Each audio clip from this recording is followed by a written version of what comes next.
Wow. Normally I wait for 20 people, but I'm already seeing. Well, I saw 20. Now it's back down to 16. What the heck? Y'all messing with me? It's at 15 now. What the heck? Come on, people. What the hell's up Messing with me. What the hell's up with my camera? It's making my A4 look like the freaking left wing is like out of proportion. Yeah, it's doing some curvature of the earth weirdness, I guess. I don't know. Yes, I told you it was. Looks fine in person. What's fine there?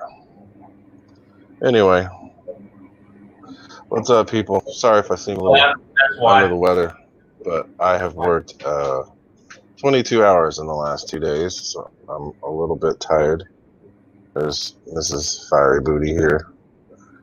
I worked a 10-hour day today, worked a 12-hour day yesterday. I'm a little tired. No flying.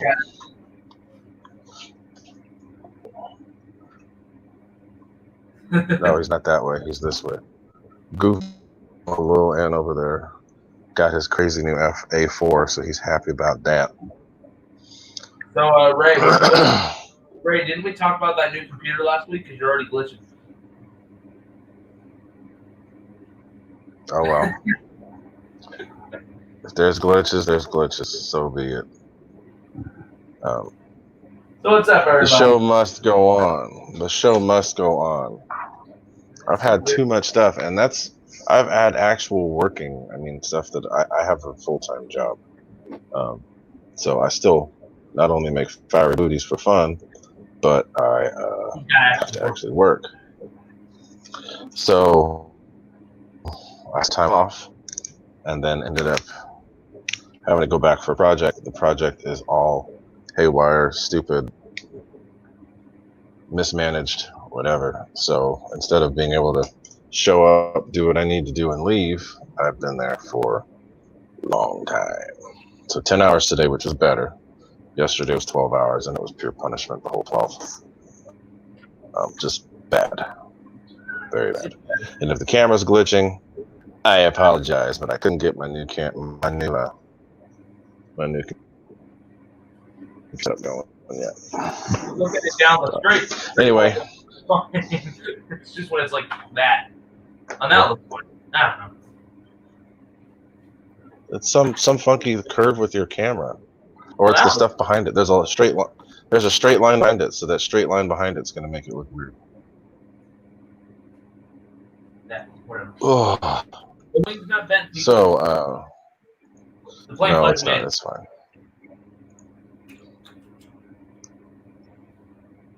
Nate, are you having issues with your internet? Why am I like freaking out? No, it looks like you're no, you're good now. Okay. Am I good? So you're what? Am I good? Yeah, you're fine. So guys, I didn't get to fly at all over the last few days. I wanted to, but I've been responsible and actually been working. So hopefully tomorrow I still have my car loaded with planes and batteries and such. Hopefully tomorrow I'll be able to go. I'll go out. I'll be out. I'll be off Friday. I'll go out then too if I can. Yeah, I can't go on the weekend, so I'm gonna go Friday. Okay. Yeah. So wanted to show everybody something real quick because Mr. EQRC Eric Quinn is in the stream right now. Eric, I got your shirt. This is the front. This is designed by the wifey who's just here. There's the front. There is the rear. Tired tonight, fellas. This is your shirt, my friend. We got your money order today, so we'll be getting. This is kind of wrinkly and nasty right now. We'll get that ironed up and nice. But we've got your money order, so we will get your stuff out to you. So how was your money order? Right, money order's right there. Ours all the money. So yeah. Holidays over. How did everybody do? I got a new toy on Christmas Day. I'm pretty excited about it. Did you get a new toy, whether it's Christmas or not? Yeah, well, that's true. But I did get an actual Christmas Day present. the E-Flight air tractor. My grandma got it because she loves the color yellow. So cool plane. I flew it a couple times. Yeah, I don't have much to say about it. It's fun. It's fun to fly. Let me nose all day. You flew it like how? You flew it like 6 times. What are you talking about? I flew it like twice. I was at my grandma's house. I just flew it twice right out there. The weather was shit on what plane? Which one are you talking about? the air tractor. Oh, air tractor. I thought you were talking about the A4. No, the A4 I flew like 8 times the day I made it. This thing, I said I would talk about how it flew. This thing is amazing. You know, I kind of like the air tractor. I want to see one for myself. I was tempted to get one. Well, I'll bring it on Friday. I'm gonna bring it on Friday, so you'll get to see it. It looks cool. I might have to get one. It's a good plane. The only thing I complain about is one of my landing lights is dead, but oh well. It's got 2 little lights in the front. The one on the left side, if you're looking at it, or the right side, if you're looking at it from the front, is out. But whatever. That's gonna be my plane where I just beat the crap out of it. So, but this thing, guys, the A4. If you wanted one, get one. It's amazing. But that new 9 blade, it rips. It's got a ton of thrust. It's quiet though. I was so impressed. Super quiet. It's like the which plane is it like?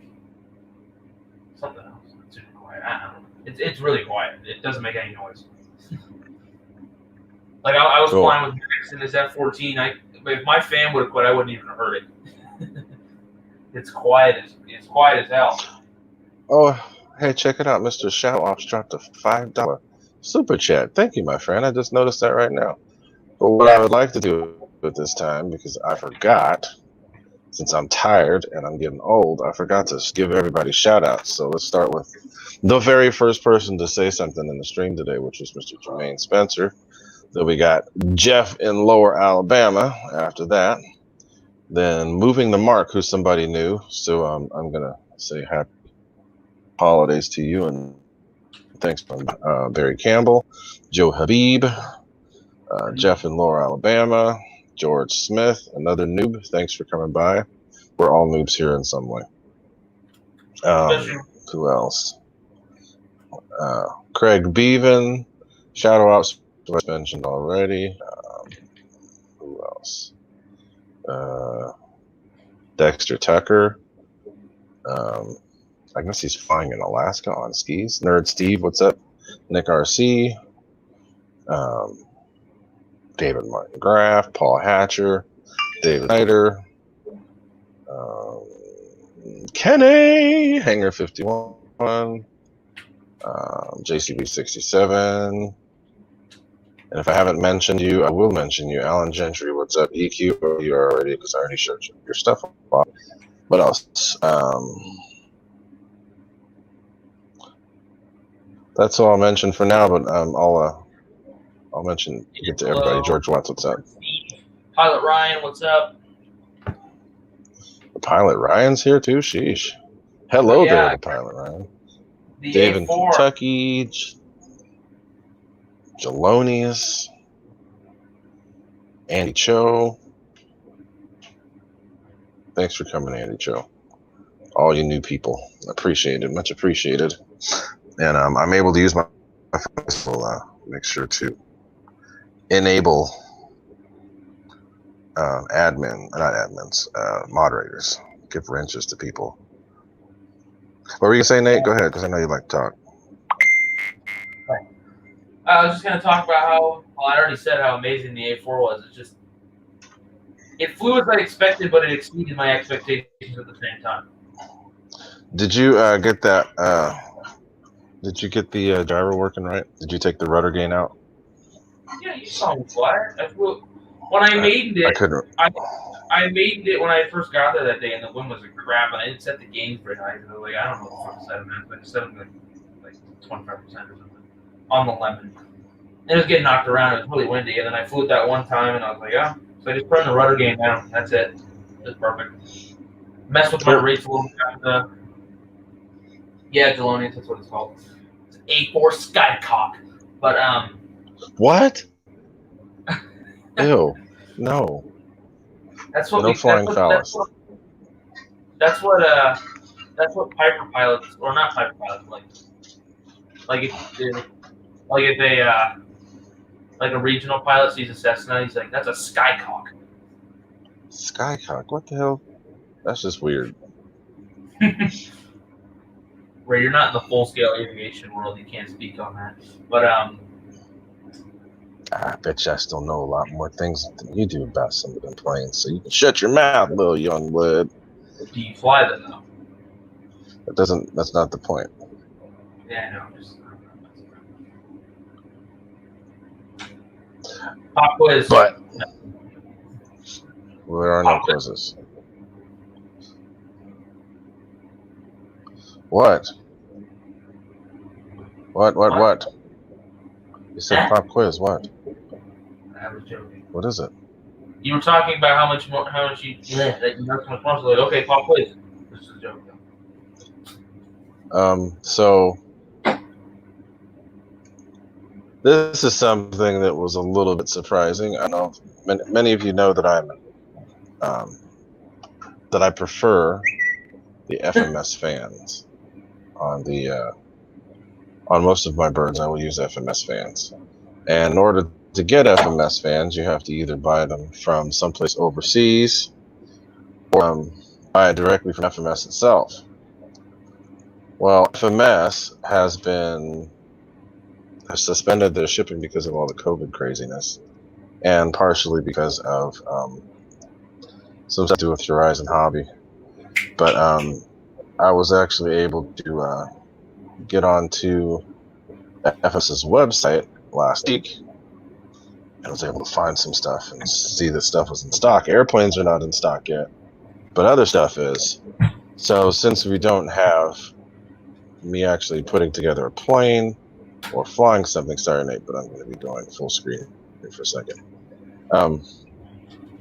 Since we don't have a plane that I'm working on like I normally do, because my car is still full of stuff that I want to fly,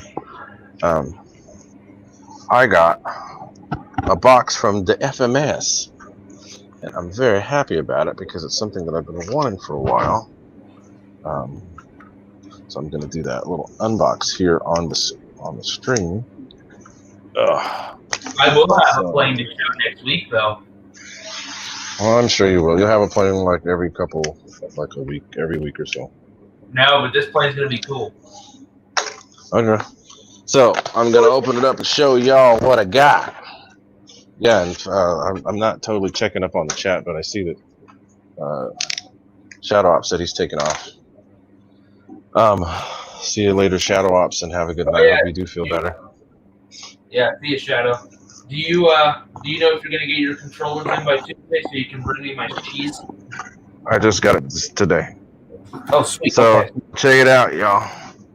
Yeah, it showed up, thankfully, and they're the right things, so I'm good to go. So you'll sit. So let me show y'all what I got. Bring me my shiz tomorrow. Didn't I tell you last Tuesday? Today is Monday. Yeah, I know. So Tuesday, yeah.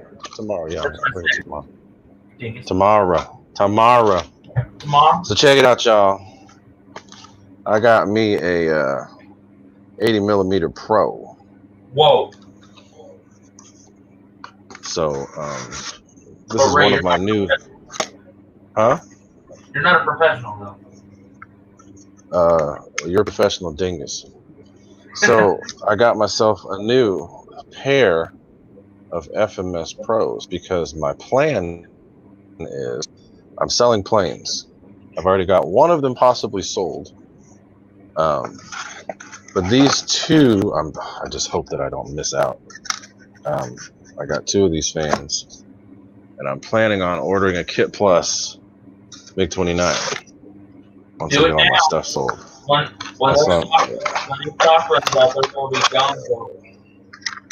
So yeah, so I got two of these, and then this is another thing that's a little different.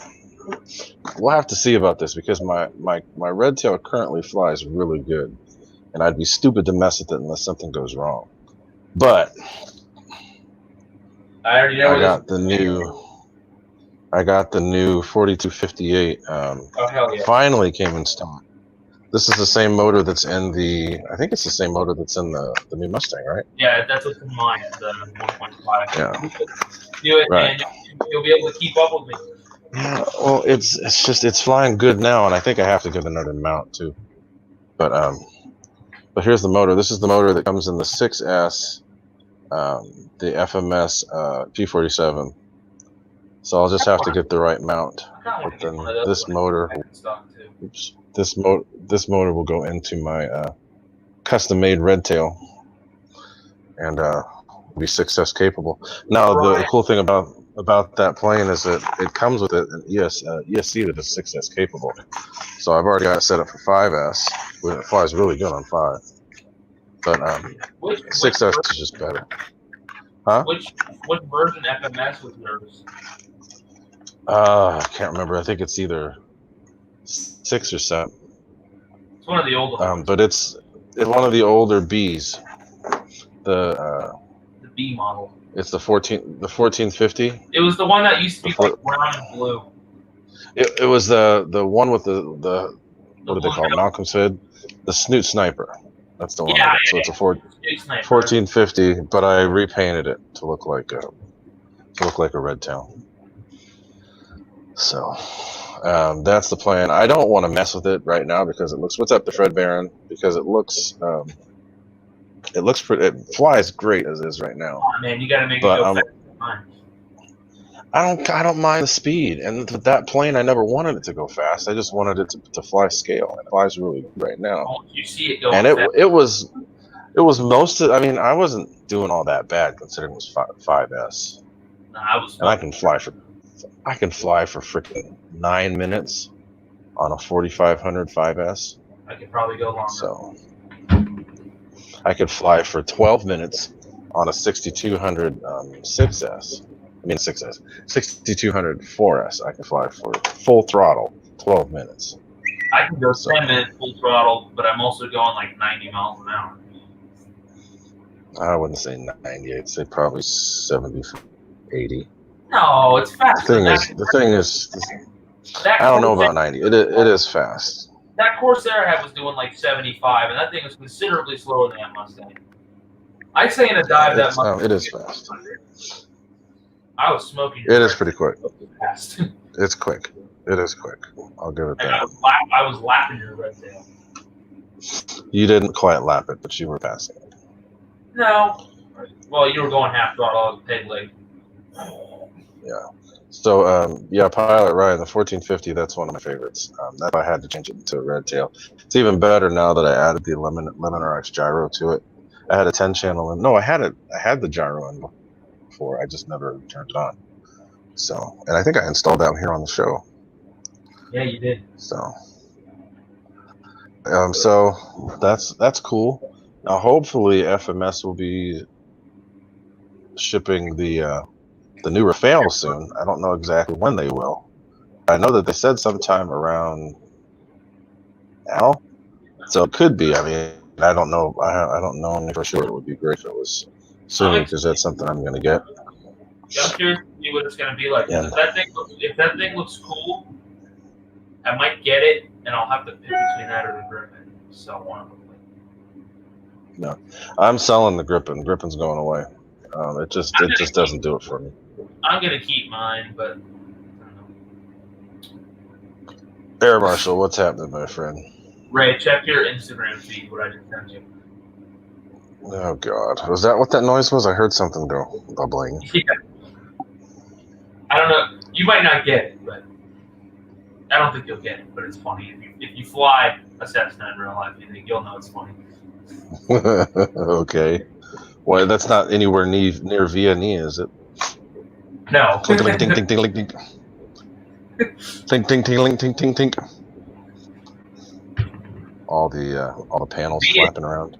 Vianney on our, I think it's like 180 knots, something like that. No.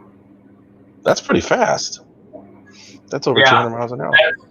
That you better, if you're doing that kind of speed, you better be calm air. If you're going into turbulent air, that thing's falling apart. Bang! Bang! Yeah. What do you normally cruise at? Well, our plane is in miles an hour, which took us. It was so funny. We had the plane for a long time. We're like flying it like it's in knots, and I was with my instructor. I was just doing. I mean, when I fly with my instructor, I've been flying with my instructor since I was 10. So like every time we go fly, like I fly with my mom all the time, but I mean, I have like a powered lesson like with my flight instructor like once a month, and mainly now it's just book stuff. But whenever we do fly, we just kind of pull things out of our asses for me to do because like it's like. But one time we went up and we're like, oh, let's just do some soft field and short field stuff.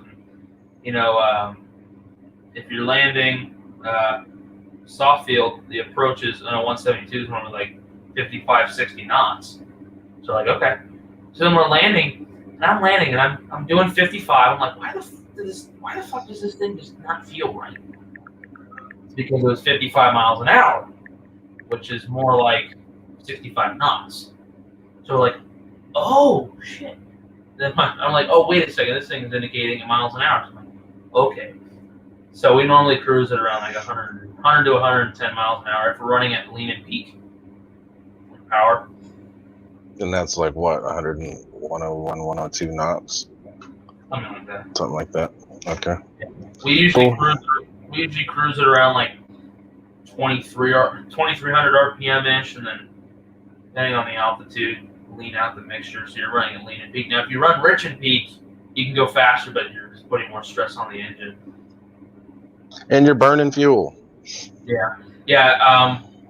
At lean and peak cruise power, we're burning about 9 gallons an hour, something like that. Which is bad. We have 40 gallons of fuel, fully loaded. What the hell's up with Pilot Ryan and what's his name? And Air Marshal going at each other, piss off. What the hell? What happened? I don't know. I'm trying to figure it out. They're probably having their own little tiff in the chat. Horizon. But anyway. So, anybody get any cool planes or cool stuff for Christmas? For me, it was just I went out and barbecued and got rained on, and was fighting with the animals on the patio, fighting with smoke, other stuff. And then I had to work the next day, and that's when all the crap started. But I haven't done a whole lot of flying, and I need to get out and fly. Hopefully I can fly tomorrow. Craig Beeman, we don't have an engine monitor, so I couldn't tell you. That might be an addition to next annual in April. Could be. Rip all the old ass. That helps. That's good, because then you can monitor. That helps you with your mixture even more. And you can get the way you do the mixture is you set your power to the RPM that you want, and then you start slowly pulling the mixture out, and as soon as you see the RPM drop, you go back in a few turns. Go back. Yeah. Yep. That's lean and peak. That stuff I do kind of know that, because it's similar to RC stuff. So yeah, so I'm happy about FMS shipping. So we'll see about the Rafale. I am doing pre-orders for the Rafale. So if you guys are interested in ordering a fiery booty for the Rafale, get on the list now, because I've already got quite a few lined up. So once I start shipping, I'll be able to get them out, because I already make that, because it's the same as this. And yes, Pilot Ryan, the patio is like Disney Princess has gone bad. My wife has a separate channel made up for, a separate Instagram made up for the squirrel. We have a squirrel that's been coming to our house for the last 2 years, coming to get food. And this year she was comfortable enough to bring her babies around. So now we've got mom and 2 babies, 2 baby boys that are now the size of her, but they all still know each other. So they're all out there fighting and goofing off and burying almonds and being picky with whatever it is that they get. So if y'all haven't seen the channel, you need to go look. But it's pretty fun. They're still they're not totally tame, but they are used to us. So it's kind of cool to watch. Hey, what were you gonna say? A4 was cool. That little P-47 was fun. Oh, did you fly it again? I flew it 4 or 5 times on that day we went out. It was great. I put on the last show. I put 2 ounces of weight in, and then I ended up adding another ounce. I have 3 ounces of nose weight. Now it flies amazing. Cool. We were making fun of you. I was I was flying it, and Keon's like, "Dude, do a landing like Ray." So I came in, I just freaking bounced it down the entire run.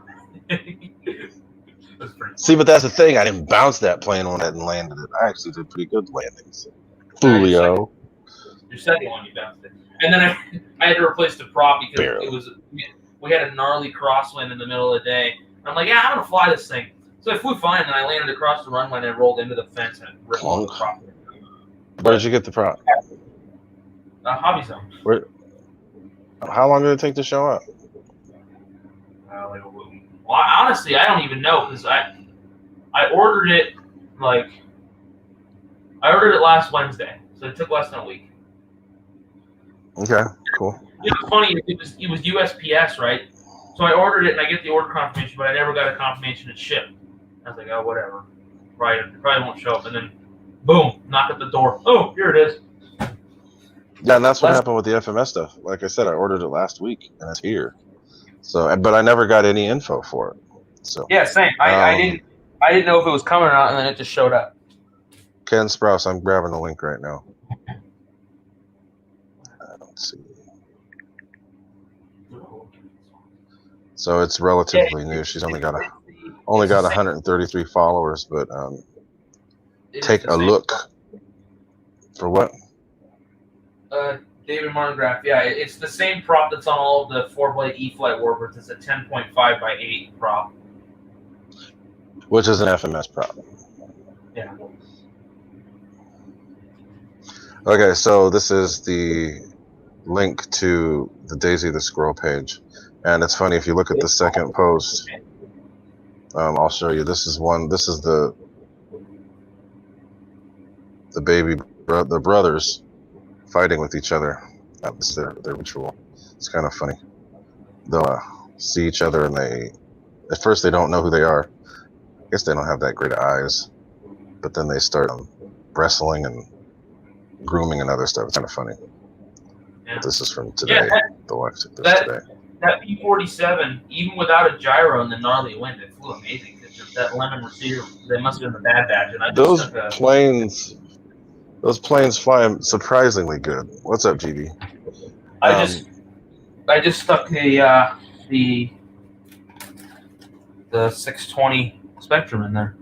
And yes, it's a mess, guys, because I had to take the stupid connector, the wing board. Well, I initially thought that was the issue, but that probably wasn't. So I have a bunch of Y cables, but I don't care.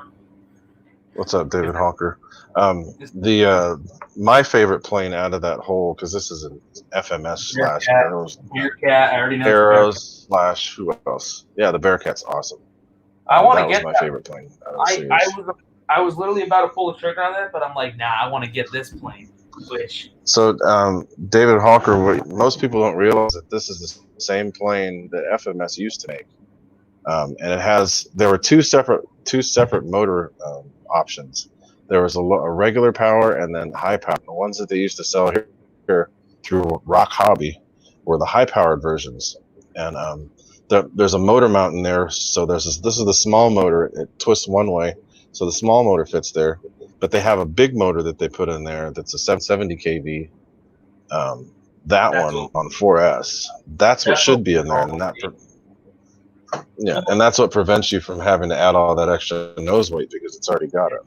Well, I mean, with that motor on 4S, it was plenty fast. It's actually a fun plane to do touch and goes with. Yeah, but if you don't want to add weight, just add that new motor. Yeah, that's the kind of plane you're good. Those little guys are the kind of planes if you can master the landing on one of those, you can fly pretty much any foam warbird. Yep, that's the same as like the GB, the Dynam GB. Wicked Moto, what's happening? Yeah, Dave Hawker. The Voodoo motor is that 770 kV, so that'll totally work. If you pull the cowling on it, you'll see. If you look at the motor, there's like 8 different holes because there one set's for the 850 kV that's in it right now, and then you just twist the 770 kV into the other ones. Yeah. So there's 2 separate ones, and it's a weird mount. That's kind of what I was talking about earlier. I would show you, but now that I've got the nose that I want, I put glue on the cowling because I actually flew it without gluing it. It was fine, but then on the last 2 flights when I landed, the cowling popped off, so I glued it. At least it didn't chop it up. The prop didn't chop it up. Doo-doo motor? No, voodoo motor. Doo-doo? Yeah. It's funny, Ken Sprouse. They're brothers. So they do that. When they were little itty-bitty babies, they'd always run under their mom's legs. It was pretty funny. And I think there's a video of that. And then eventually the mom got to the point where she'd start booting them back with her feet. They'd start trying to do that, and she'd just freaking tag them, and they'd go flying off. Now they get out of the way. That's exactly how it was with our pups, with Mama. They're like, the first 3 or 4 weeks, they're fine. And then right as week 5 rolls around, she's like, get the hell out of here. Yeah, she'd start kicking. Yeah, they'll keep trying to get her boobs so they can eat and drink, whatever. But then she'd kick them off, and then now they stop. As soon as week 9 rolled around, they just stopped. They eat normal food now. Well, they eat regular food now, right? No. Yeah, they eat freaking human food and everything. They get steak, freaking. So Wicked Moto, I don't have the Mirage. I've flown the Mirage. Nate, you still have your Mirage? Yeah, I haven't flown it Yeah. But yeah, the Mirage, do not follow their instructions. You will crash the plane, regardless of how good you are. Doesn't matter. You will kill the plane. It'll do. You take off and you barely touch the ailerons. It'll roll 6 times and crash. Yeah. If you use it by the recommended road, you're gonna take off, go into a turn. You're gonna do 15 rolls, and it's gonna be into the ground. I think my aileron throw on the Mirage is at less than 30% for my normal rate, and it still rolls crazy. I think they recommend 20%. They recommend 80. No, they recommend 80. No. I'm saying people who've flown the plane that like it recommend 20%. Well, yeah. I use a little more when I just put more expo for slow flight. I have a little more control because I hate having. Yeah. Well, I have a rate switch on my planes, but I set them up to where I fly them on one rate. But the MiG-29, I fly it in one rate, but then I have a switch where I can go to crazy rate so I can do freaking flat spins and stuff. Yeah. But a plane like this. So I'll have to look. I'll have to look because I want to get that MiG-29, but I got to sell stuff. I already have one thing set up to sell. The hell? Yep, you got the same message I did because we're on that same list. So scared the shit out of me. Because your computer mic made it sound distorted, so it was a lot louder than it actually was. Yeah. So yeah, I'm gonna try to get the MiG-29, but I possibly have the free wing F-18 sold. Need to get the. What else was I gonna sell? The Gripen has to go. If anybody's local here in the Bay Area that wants a new Gripen, with battery and receiver and everything, let me know. No, I'll take the gotta receiver. Go. No, it's a 10 channel. I don't want to take it out. I'd rather just leave it in there. Excited. Very, very excited for what I've got coming. My next plane. It's going to be interesting. It's going to take some work. That thing works. Not that much. You'll be all right. It's not that. What do you doubt my flying skills? Be able to fly this thing? That's not going to be a problem. I don't doubt your flying skills at all. You'll be fine. It's going to be good. So, guys, what I've got on the way is the free-wing 70mm F-104 Space Needle, as Pilot Ryan would call it. The F-104 Space Needle, the aluminum depth tube, the Widowmaker, What Chuck Yeager crashed. Yeah, that thing. And walked away from smoking a cigarette, all burned up. Yep. What you call a badass? People in these day and age, we don't have a lot of those people left, if at all. Now we just have a bunch of. There was a black pilot that flew the F-104 that was supposed to be an astronaut and ended up dying in the F-104. The aluminum death. But yeah, so I've got that plane on the way, and the only reason I got it. Man in it. The only reason I got that plane is because they haven't made a high performance of it. Which, and if you go on the website right now, it says only 3 left. Well, it had 4 when I got it. But they haven't made a high performance version, and I'm just going to assume that once that plane goes out of stock, because they've had that plane for a long time. I mean, that plane has been around before, like the original EPS version, the Camel one that was EPS with like the 6-bladed fan. That one came out before Motion RC even existed. Like the box still says like FNRC on it. Oh, and, yeah, it came out a long time before that. Yeah, it came out years before. And then Motion like put a little bit into it, or like they upgraded it to EPO and they made a 12-blade.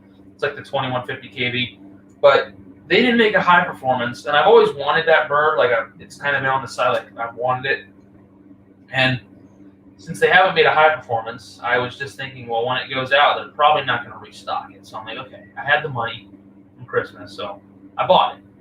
But that plane, it still has the old cheap gear and it has the Outrunner. Luckily, though, for my busted up Arctic Camo F16, I have the gear.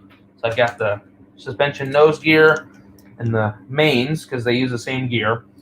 And then I also ordered the power system from the F-35, the 2210 kV in-runner. Well, I ordered it, but Ray has one from his F-35 with an afterburner on it, so he's just going to give me that one, and I'm just going to give him my brand new one. And then he's going to also bring me an ESC, because I didn't even think about the ESC. But I have one, but it's in a plane, and I'd rather see if he has one and just give me. Thanks, Ray, by the way. Mm-hmm. But I'm excited about that. It's going to take some work swapping the retracts and then swapping the fan and ESC. But once that thing's done and in the air, I think it's going to be fun. The F5, somebody else brought up something about the FAA. I'm going to just say something on that real quick. The FAA can take a nice, long sniff of these nuts. Because I don't plan on... Number one, what they're trying to do can't be enforced. Number two, it's totally asinine and ridiculous. Wow, Helen's going crazy on the text. But I have never signed up for anything with the FAA, and I don't plan on it unless I'm absolutely forced to, which they can't do right now. So that's all I'm going to say about that.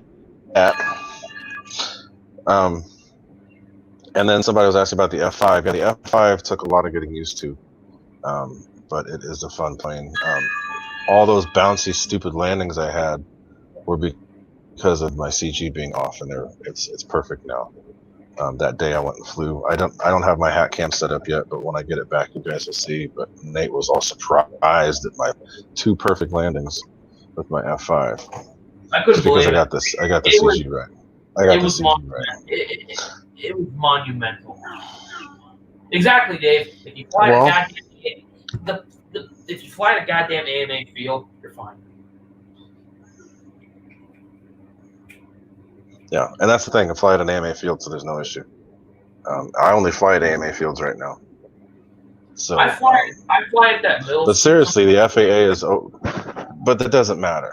The FAA is overstepping yet again, and no police organization is going to do anything that they say. They're never going to enforce it. Nobody's going to enforce it. So, as I said, these nuts will be nice and salty and ready for some sniffing. What are you doing that? Raise it to that stuff now. I'm tired of them. The FAA is always overstepping themselves. Yeah. No, it's not happening. So F5, he's still asking about the F5.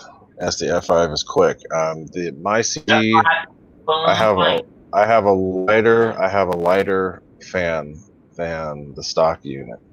So my CG is different. My CG is a little bit more nose heavy than you'd want it to be for the stock unit, but it's perfect. It's on those two little there's plastic wing mounts. The wing mounts that are towards the front of the plane, mine balances at the front edge of those little of those tabs. If you're doing the fingertip method, bing, bing, bing, bing, bing. But yeah, Mickey B. I saw you were talking about the A4. Yes, the A4 is sweet, especially with the new Inrunner. The first flight on, I was like, damn, it moves. The top end. I can't get over how quiet it was. Yeah, I can't get over how quiet it was. It was super quiet. I'm gonna go grab something. I'll be back. Go ahead. I'm turning the camera off. It flies predictable in the air. It's fast. I mean, the top end speed isn't like ridiculous, but the thrust on it is amazing. Like you hit it and it goes. Like on takeoff, if I punch it just. And it gets off the ground quick because it sits with a nose up angle. So, but yeah, quick. It's fun to do. Like nice photo passes, nice 4-point rolls, nice barrel rolls. It's a fun plane. It's fun to. It's a precision flyer. That's the way I look at it. And if you get your CG right, it's not a bad plane. I basically flew mine with an HRV 5000, just pushed all the way forward, and it was perfect. I liked it like that. And I have a Lemon RX gyro because I noticed the plane without it likes to fishtail in the wind. So I just put a Lemon RX gyro in there. But, yeah. Flies very nice. Tune down your aileron throw, though. Jesus Christ. Mine's at like 35%, and it still rolls. You don't need much. The A4 is like a delta wing. You want to have a good amount of elevator throw, but in terms of ailerons, you don't need much. If you use the recommended, same thing as the Mirage. Bang! They recommend way too much. Yeah, I love the Freewing A4, Fred Barron says. Yeah, I was impressed. I had flown my buddy Mike's with the Outrunner, and I was impressed, but he didn't have a gyro. So once I flew mine with the Inrunner and a gyro, oh, man. Ray, you're like frozen.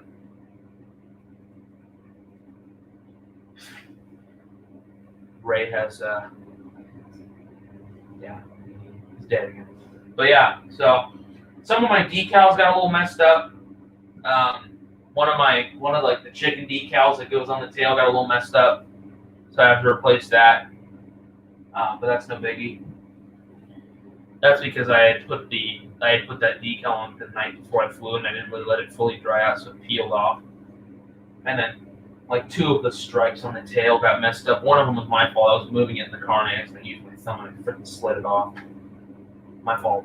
But I have a new decal sheet coming in. I'll just replace a few of those little decals, and it'll be perfect. No biggie. Yeah, just that little bird, and then like 2 of those stripes on the tail. Like you do the Navy ski pass, it's like those stripes on the star. But yeah, really fun plane. Highly recommended. It's in my top 5 favorites currently. It's so fun to fly.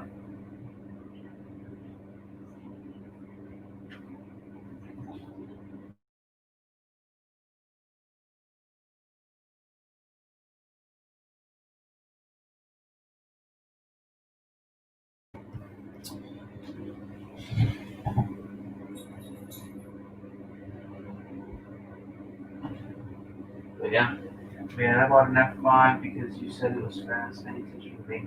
Matthew Nicholas, Ray's not here. I haven't flown an F5 personally, but all I can say is just from seeing it fly, it's quick. I'm sure Ray could probably back this up. But on landing, what I've noticed is the plane lands nicely, but it does want to sink. It'll want to sink into an approach. So just make sure you're on the throttle. Don't do what Ray does. Don't bounce it. I didn't get that next thing. Yeah, Angelo. You'll like it. It's fun. It's a fun plane. But yeah, Matthew Nicholas, I mean, if you have experience with EDFs, you should be fine. Angelo, what'd you do? You're crashing everything, man. Like, unfortunately, what happened? What'd you do now? That was like your last jet you had. What'd you do to the SU-30? Is it okay? Is it repairable? Total? What happened?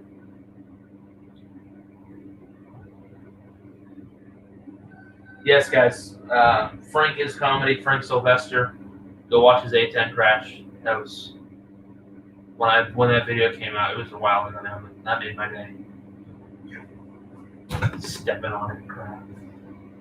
I used to do that with airplanes, and I didn't care about it. If I crashed, it might just destroy me. So you're on your phone now, huh? I'm on my phone. I'm waiting for my damn computer to work.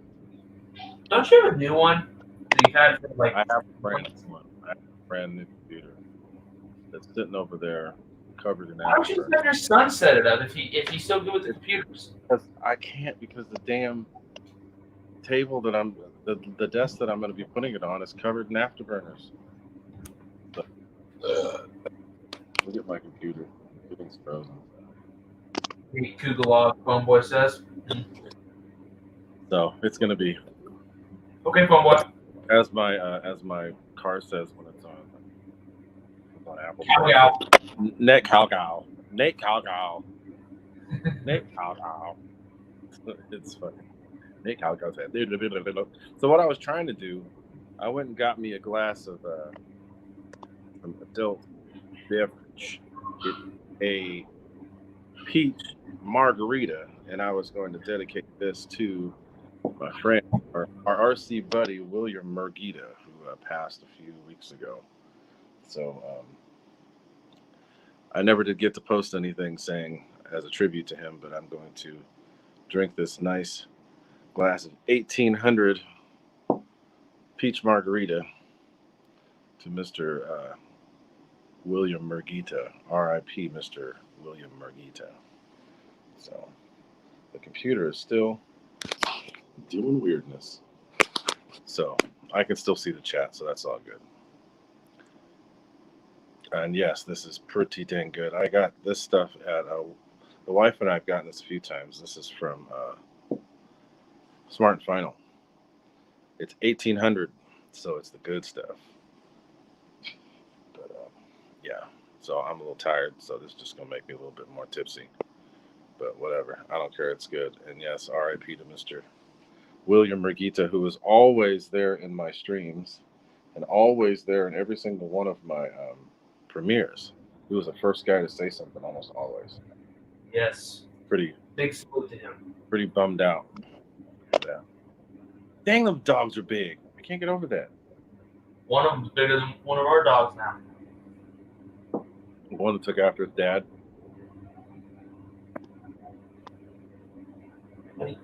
It's Gigante. This is Mr. Chuck Yeager. He's keeping the name alive. Is he dive bombing off his stuff yet? He dive bombs down the stairs. Oh God. He gets about halfway down. He's going too fast, and he'll just tumble the rest of the way down. How about you go down the stairs a little too fast? Say what? You got a long nose. You look like a duck.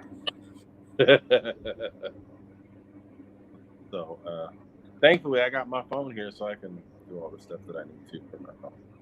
But it's harder to type in the chat. So I can respond. Ray, do you know anything about Sac? Any show? Yes. Sac Rats.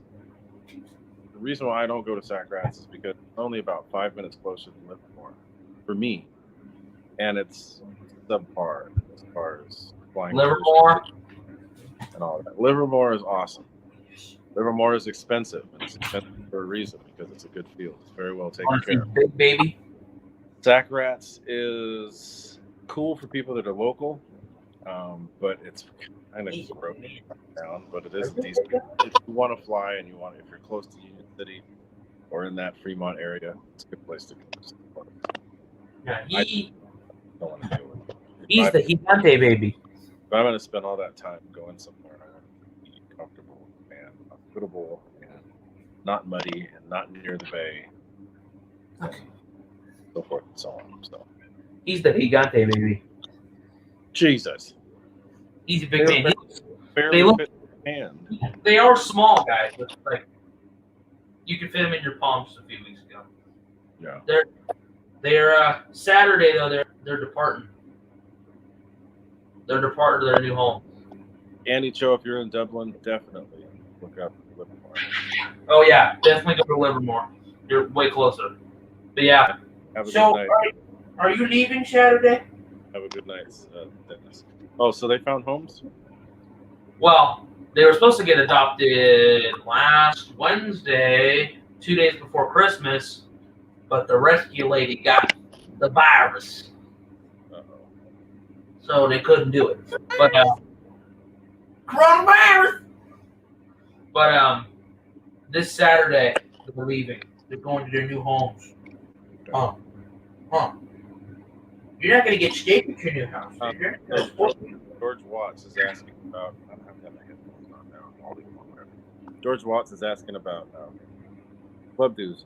So it's for regular people. It's $225 to get started. $250. That's $100. $100 for a yearly dues plus $150 initiation fee. But then after that, $100. If you're a kid.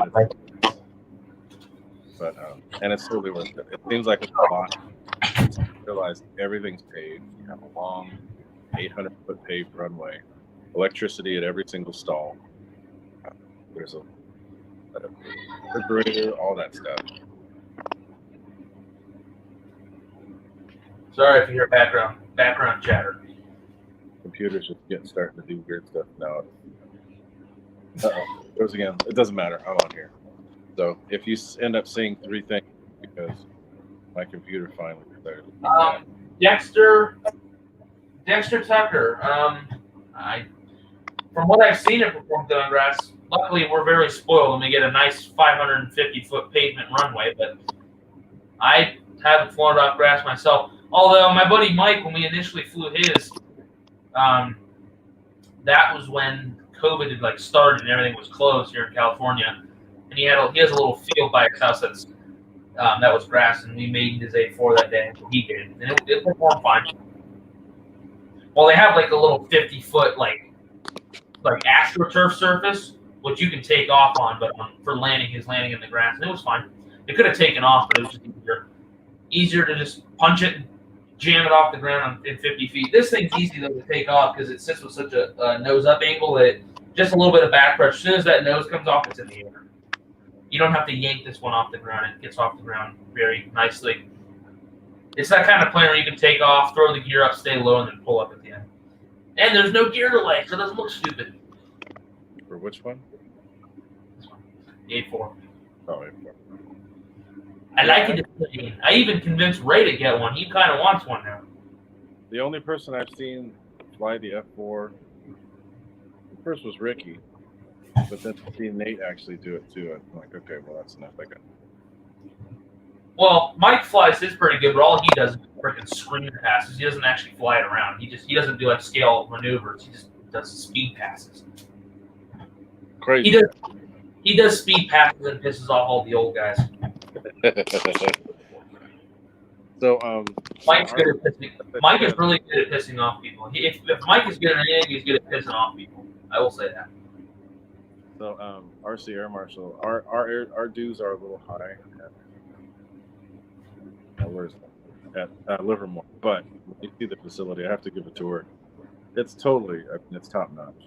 It's totally worth it. I mean, we have what, almost 30 tables, 2 electricity outlets at every table. At every table.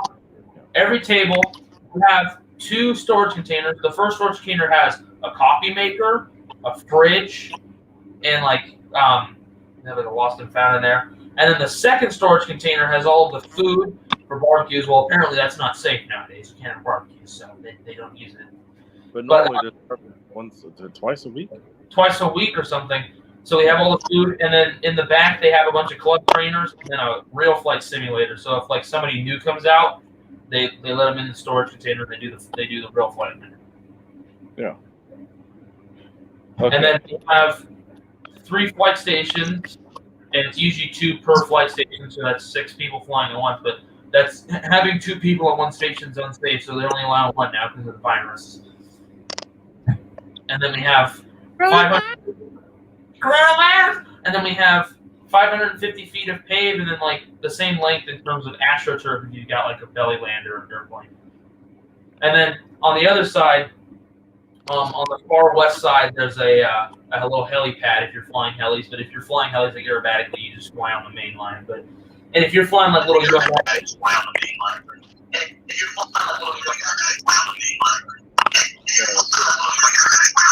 Sorry, it's gonna get noisy for a minute.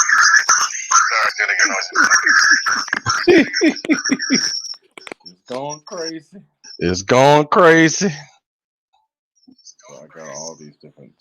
So I got all these different in the stream here. It's going to me.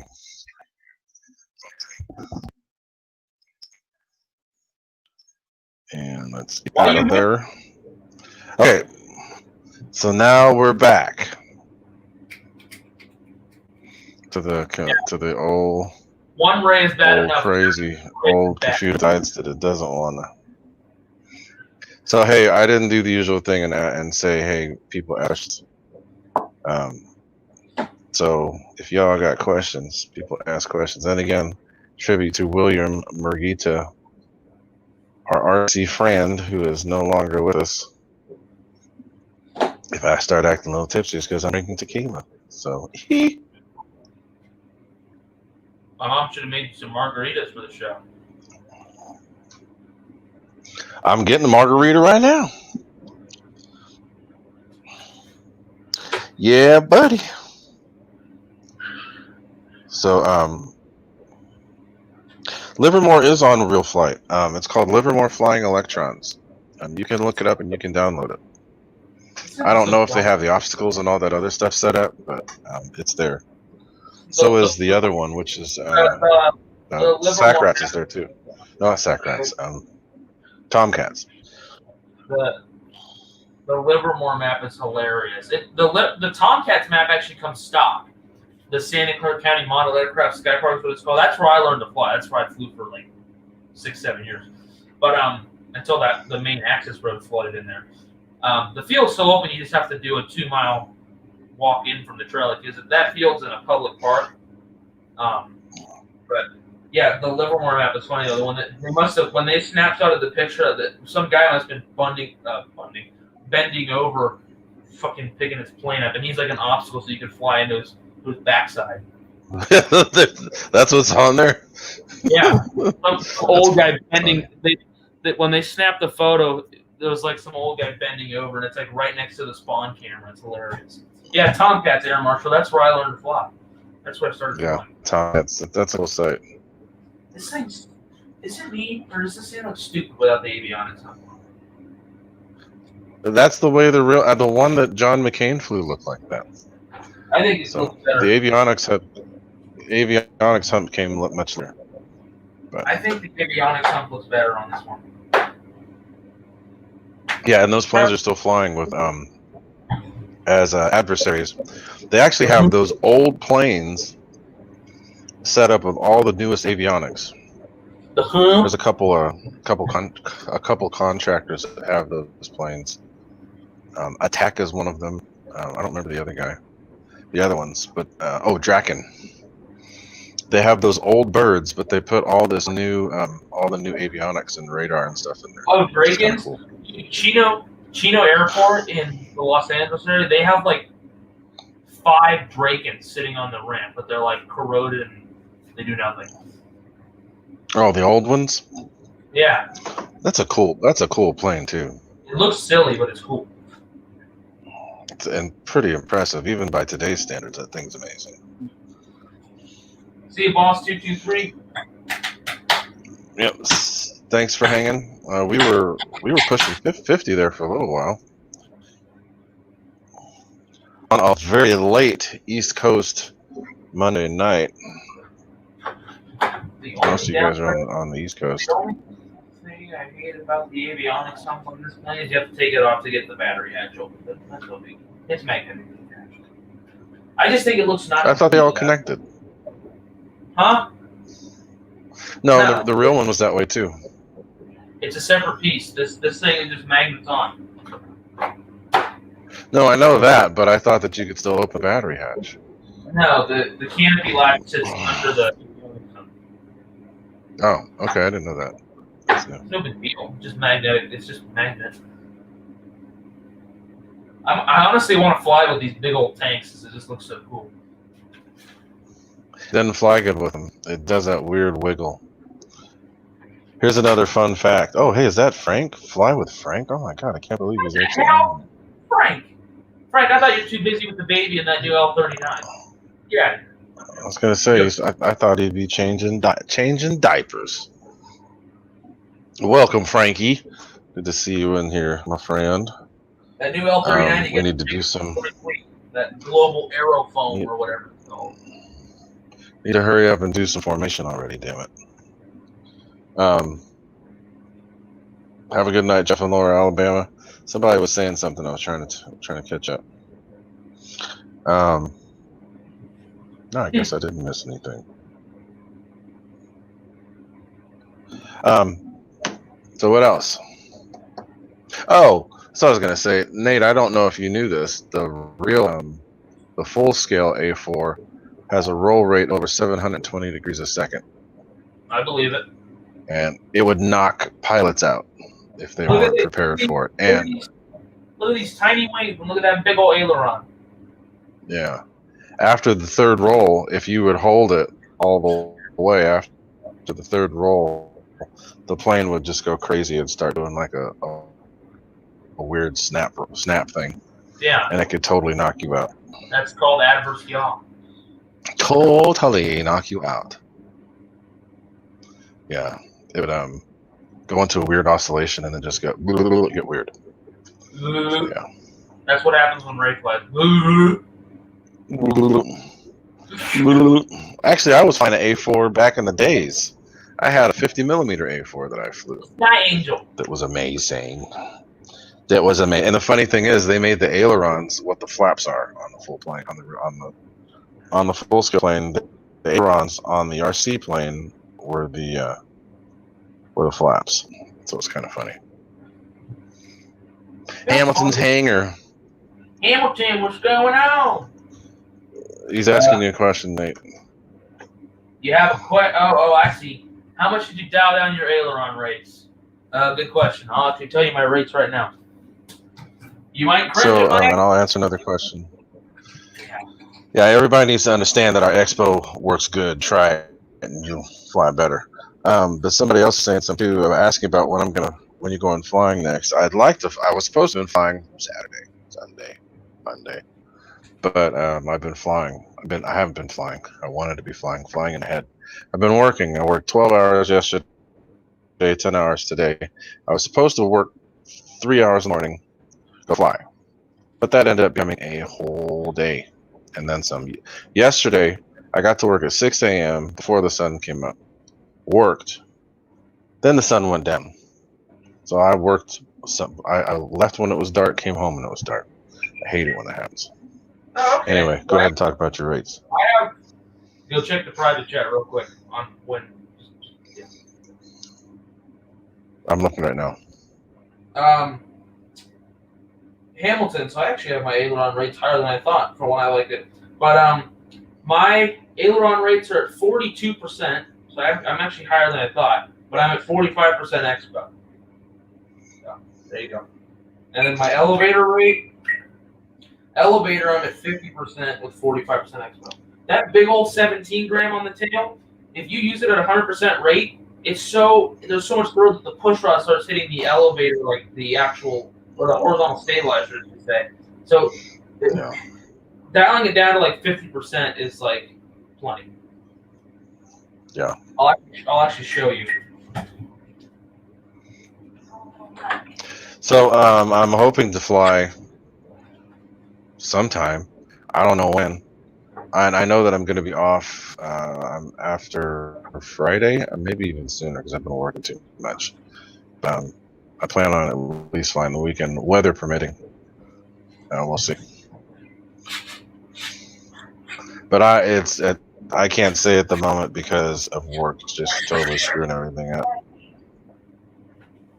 But yeah, so that's my aileron rates. And that's 50% elevator. But look, if I go to full, it literally the servo arm or the rod. You can hear it like squealing because the freaking push rod's hitting the horizontal stab. So that's 50% elevator, and that's like 42% aileron. And yes, JCB 67. You're right. I remember seeing that too. And then my flaps. There's my half. There's my full. Not much. And I have just a slight up elevator correction. A lot of people said you don't need it. I might be a little on the nose heavy side just because the plane flies better that way. But mine needed about like a 5% up elevator mix with flaps. Yeah, it's going to need up. Andy Cho, I don't have my radio with me, so I can't pull up my rates from my F-18. But they're not that far off from what the manual was. I have a little bit of a, speaking of adversary on A4s, some people don't do this too, but yeah. I have a little bit of a rudder mix with the ailerons. And you can do that with your finger. The only reason I just don't need it. Like with like the E-Flight Air Tractor, I don't have a plane that needs rudder in the turns like that. I don't have a mix. I do that myself. But like a plane like this, if you use your rudder in the roll and you put too much, it's going to go crazy, right? So I have, if you look at my rudder, when my ailerons move, oh shit. Shit. You almost lost it. There's always a shit show in this place, guys. But as I was saying, there's a slight rudder mix, and don't mind the missing decal that's getting replaced because I actually screwed it up. My fault. It needs. It helps. It helps it roll more axial. Yeah. Almost dropped. And I don't care if people say that's lazy. I don't care if you say it's lazy. Blah blah blah. Whatever. It helps. It even helps on, especially landing in crosswinds, if you have the rudder mix in there. Yeah, it just helps. Keeps the plane from doing that weird adversarial wobble. Just makes your life easier. Oh, God. Shit show 101. So Wicked Moto's asking, is the 42% from full surf throw or high rates? So that's from full surface throw down. So damn it! I was grabbing it without changing anything else, right? I chipped the paint on the nose with grabbing it, but I have this black. Oops. So that's just if you have a DX9 or any one of the DX radios, that's just go into your throw. Actually go into DR Expo, and you can change the rate there, and change it down to 42%. Yeah. I was grabbing it. That's where most people mess up on just about every plane. Most people don't set up their elevator properly. You don't want to have max throw. You want to have as much throw as is required, but you don't have so much until the plane drops a wing and does an aileron roll on its own. Yep. You want to have it set up in a way, the way that I do it. I'll fly a plane, I'll want to eyeball it first to make sure it's right. But you have the elevator set to where you can pull full back at any speed and it won't stall the plane. You can pull full up at pretty much any speed, whether it's fast or slow, and the plane will not stall or snap to one side. And it takes 3-4 flights to get right. I don't set up all my planes that way because most planes I'm not using full stick. But right. But like a plane like my planes like the F-35, F-35 you have to do it. Or like my F-16 you have to do it. MiG-21 too, because the MiG-21 doesn't matter. Well, because you can do like full stick maneuvers with the MiG-21. So the way I have my elevator set on that is that's maximum without dropping a wing. Right, that's the best way. Some planes won't drop a wing, like an F-16. They won't really drop a wing. They will start flying weird. But yeah, it'll just feel mushy. Okay, that was easy. And the F-22 will drop a wing. So best thing to do is do what we were saying. Go up high. If you've got a lot of throw and you don't know what to set it at, fly at about half throttle, whatever. Pick up some speed. yank back on the stick full, and see what the plane does. If it rolls left or right before pulling up, you've got too much elevator. So cut it back. I'm glad this was just black paint. When this thing fell back, my fingernail like chipped some of the paint up, but luckily it's just black strip. I can't even tell it happened. Ugh, that was scary, man. That's some scary stuff, man. Don't do that. So Wicked Moto, you can use a travel screen. I prefer not to. Leave that at 100. The best thing to do is go to the DR Expo screen, and it depends on your radio. With the DX9, DX8, DX6, whatever, go to your DR Expo screen, and in that screen for aileron, elevator, and rudder, you can change the rates there. That's the best place to do it, because then you don't get any weird settings. Yeah. MiG 21 too, the Fruing MiG. That's how I have my MiG set up. So I can do full elevator. So I moved the push rod and I left it at 100, but it's funny, just 5%. I dialed it back to 95 because just with 5% more, I would pull up and the plane would go into an accelerated stall and the wing would kind of just drop just a little bit. But dialing it back just 5% didn't do it. I think that's what I did on mine too. I dialed it back a little bit. Actually, I dialed it back more because I got different servos. Well, I mean, but you got an arrow. Yeah. You got the shitty arrows. I got the good one. I have the. Oh, he's talking about the 29. I'm talking about the 21. 21. So I just had again margarita, Mr. William Murgita, in his honor. Surprised I haven't gotten started acting a little tipsy because that's some pretty high quality tequila in there. Tequila. Tequila? Mm-hmm. Yeah. Man, that thing took a good Yes, fall. Hamilton. It messed up the nose. Hamilton, I do want one of those Hawker Hunters, especially since it's going to be a 6S. It's going to be cool. I honestly, once I see the price and if I see a few videos, I'm hoping it'll be less than $300. It'll be cheap. It's a Dynam plane. Yeah. Dave, your build videos are really good for Dynam plane. Buy that thing and do a build video on it for us.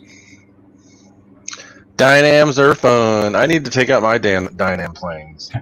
I have my Dynam GB. I have my Dynam Skytrainer, which is totally covered in LEDs. John Henry. We need to do a night flight one of these days. Here, John Henry, I'll hook you up for the Freewing F-18, my throw. Which, by the way, you guys, you don't see my F-18 anymore. Well, that's because it's in the hangar. You took it? I was gonna sell it, but I was like, nah, it'll look cool in the hangar, so I left it in the hangar. But luckily, with that being gone, I can just move the F-35 over, and that new F-104 I got coming, I can put it right there. Because the F-104 is small, it's tiny. Wicked Moto, yes, at your travels from the DR Expo screen. Leave your don't go to the servo menu unless you have to do it for something else. In the servo, if you do it in servo and then do it in DR Expo, it just makes things weird. It's best to do it all from the Expo screen. Well, dual rates in Expo. So my F-18, for the F-18 with the ailerons, I'm at 50% with 50% Expo, so 50 and 50. Yes, make fun of my Expo settings all you want. Elevator, I'm at 65 with 40% Expo, and that was from the middle hole in the servo. The ailerons are one hole in two. And then rudder is 100% with 90% Expo. So yeah. How much? Say it again. 90% for the Expo and the rudder. That typical 90%. Yeah. Yep. If you don't want to tip your plane over or look weird going down the runway to take off, high throw, high Expo works wonderful. Well, you know where that came in good is on the maiden flight for this thing, because it does the tippy thing a lot, right? But I was landing at a crossing, so I came in fast. But I was able to just go. I was able to jam the rudder to slow it down, and the wheels didn't tip at all. Yep. So it may sound weird, may sound like it doesn't work, but high Expo with full rate, or sometimes even higher rate, For the F-22, I went to 125. I love this thing so much. I keep and it looking was at it. good. After that mishap, I'm like, oh, is there any damage on it? But just that little chip of the paint in the nose, which I sharp hit. I'm very OCD, so the Asperger's and OCD, and they just.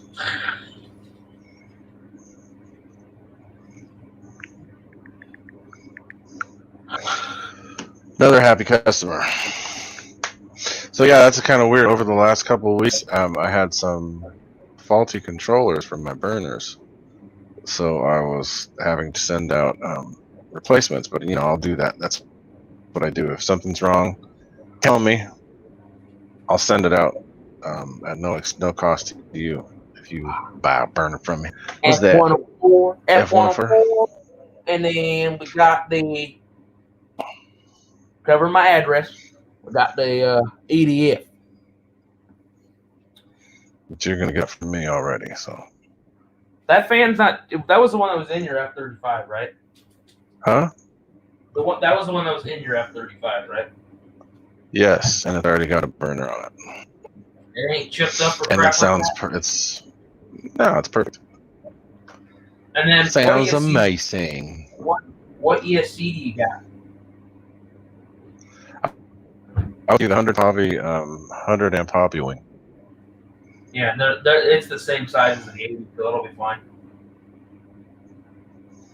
Yeah. So George Smith, I have. Let me post a link to the webpage. The reason why my name is Fiery Booty is because I have Fiery Booty, a little website, and I make LED afterburners, simulated LED afterburners for planes. So I'll be right back. This is my website. That's my website. Go take a look there, and you'll see what I mean. But that's what a burner is. I think Nate will probably demonstrate here too. He has a few planes in there with the Fiery Booty LED afterburner installed. And no, it's not Taco Bell Fiery Booty. Not that Fiery Booty. It's not Taco Bell where you have to run to the toilet and leave a deposit. It's not that. But I posted my website there. Take a look and you'll see what I mean. Actually, and if you look at my avatar for this page, you'll see it too. That's an E-flite F4 with a Fiery Booty added to it to make it look like it has actual J79 afterburning turbofans in there and blowing fire out the rear. I've had people pull over off the side of the road and come flying into our club and be like, "What the heck? I guess those things are electric, but it looks like there's fire coming out the exhaust. How do they do that?" When it's foggy days, it's cool. It looks that way because the moisture in the air. Yeah, when I had my SU-30, I had to do a lot of the test flying at the school because the field was closed. And by the way, guys, about the whole FAA thing, yes, I fly at the school. It's not an AMA site, but I'm smart about it. It's a park. It's a park. And I don't. It's considered a park. If I fly up to that, or if I drive up to that school and I see people on the field, I don't fly. It's not safe. The only time I fly out there is if it's empty, unless I'm flying like a UMX or something. Like, nobody cares about that. But if I'm flying a big ass jet, ain't nobody gonna be out there. But yeah, when I first got my SU-30, I did a lot of the flying. You were out there when you came out the one time because the field was closed because of the coronavirus. But I was flying it out there, and one guy was like, "Dude, the plane's on fire!" I'm like, "No." I land. I'm like, "No, they're little LEDs to make it look like an afterburner." He said, "Whoa, I thought your plane was burning." Because the ones on the SU-30, especially the ones that. If you look at it from the back, it looks like the plane's burning. Yep, literally. Anthony Scalia, what's happening? Hey, when Alfie's going to reopen, I guess to fly, most likely. You can join and go fly now. But I don't know. It depends on the orders. You can just come and hang out as long as you have a mask on, but we can't let guests fly right now. I will tell you this: just come out later in the day when all the old forts are done, and we'll let you fly. George Smith, that's cool. I'm sure that was loud because when the burner came on the F-100, it was no gradual. It was bang. It was on. All those stages of burner came on at once. So I'm sure you felt that. That's pretty cool. Yeah, exactly. What plane? I think it was a lot of the early afterburners were that way. The F-104, not F-104, the older planes, the J-79s, I think were the first to kind of ease on. But a lot of the older burners, like bang, and they came on. Yeah. It's like an explosion. But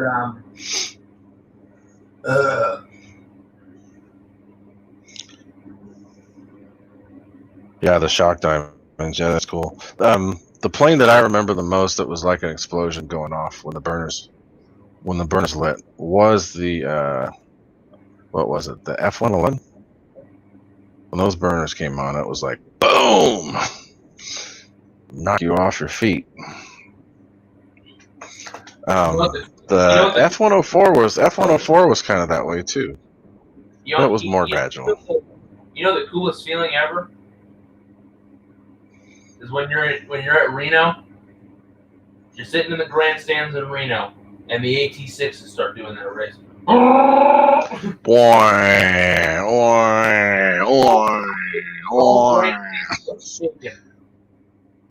Yeah. Dude, I can't believe where was class? I know a few unlimited class racers. I cannot believe like an average Mustang's takeoff power is 54 inches of manifold pressure, dude. Strega, I think the highest Strega I ever went to was like 135 inches of manifold pressure. Like, holy crap! Yep, and I'm surprised those motors held together as long as they did. The best race because they were flying over war emergency power. Oh yeah. I don't know how they were flying off of different fuel too. So that was part of it. I think the one race, I forget what year it was, but that race was so cool. Voodoo was in front the whole time, and then right at the last second, Tiger tried to dive Strega right under, and he didn't win. He just passed Voodoo right when Voodoo passed, and then he pulled up, poof, the engine blew up. But he got disqualified because he was too low. Yeah. I think he passed him, but he was too low. So. Yeah, as he pulls up, and there's a big puff of black smoke comes out of the exhaust stacks. Well, he pushed it too far. He pushed way too far. So, Anthony Scalia, there is a club at Crow's Landing. We used to go out there and fly Renegade all the time, but they've cracked down on it more. Self-driving car places have bought. I forget the name of it, but self-driving car places have rented it out pretty much exclusively. So there's certain spots. There's a certain spot for the club, and they're at the very far end. The club is at the far end of one of the runways, and then the car people get the other end, and then the other cross runways for like the people racing. Yeah. Right. So it's occupied. You can't just go up there. The one that I really wanted to see, George Smith, which I never did. My wife, she was on here. She used to live near Beale Air Force Base. The burners that I always wanted to see and hear and feel were the ones from the SR-71. That's a plane that was special that I never did get to see. She used to see them all the time. She lived by Beale. So she didn't even know what they were. She thought they were kites most of the time. Another plane that had a really cool afterburner was the F-14. That was, F-14. The first one I saw was the F-14A. That was crazy. And then I got to see the Super, which was the F-14D. Oh my God, the F-14D was insane. That was nuts. That plane would basically just go straight up. The one plane I wish I never got to see fly was the Intruder. I really like the A6. It's such a cool plane. I'm going to bring mine out this week. I haven't flown my A6 in like 2 months. Yes, George wants B1. That one's badass because it's 4 and they're huge. The B1 is Andy Cho, yes, Evergreen. A lot of guys that I used to fly with at Baylands now fly there. But the new plane that is the badass on the block as far as just being obnoxiously noisy is the F-35. Yes. We get that. The F-15 is crazy loud. The F-16 is crazy loud. But the F-35 is insane loud. It is just, I don't even know how to explain it. Yeah, when we even the F-22 has a different sound. But yeah. What? George, what are you talking about? What?